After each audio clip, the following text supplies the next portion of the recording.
nyaate gooftaa galanni kee baay'isee na dhiba waa'een jaalala kee ana fayyisuudhaaf dhiphattee lubbuun kee galata si fidee gooftaa koo ammallee ililla si fidee Yesuus koo fuudhumee galatan si fidee gooftaa koo ammallee ililla si fidee Yesuus koo fuudhumee.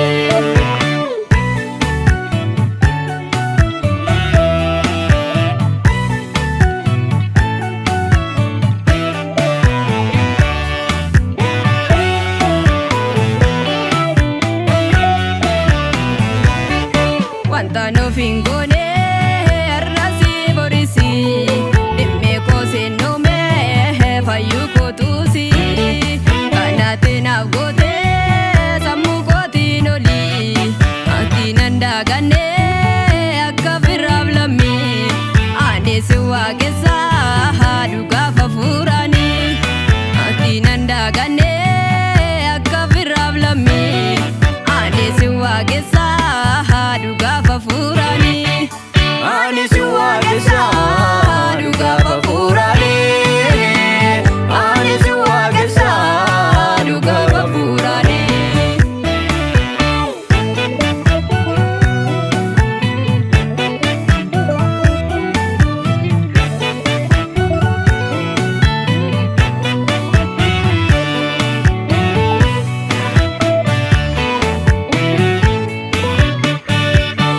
Madaa'uun qaama kee madaa koo fayyisee cubbuu kootu fuudhee fannootiin si baasee itti fi arrabsoon inni anaan malu hundaa si fudhatee homaa si madaalu hundaa si fudhatee homaa si madaalu hundaa si fudhatee homaa si madaalu. Ndasi fudhate maqaan kee ajaalu Ndasi fudhate maqaan kee ajaalu.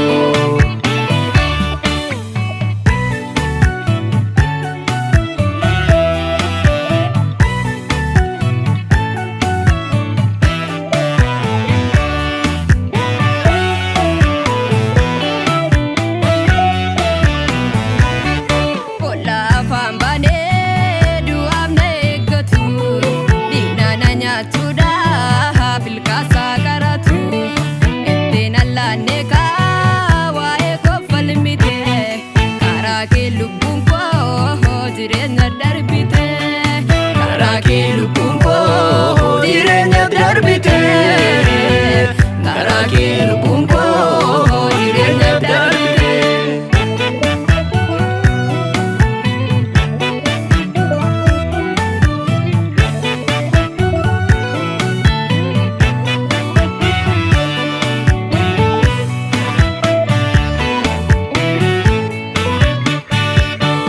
Ololan si qaba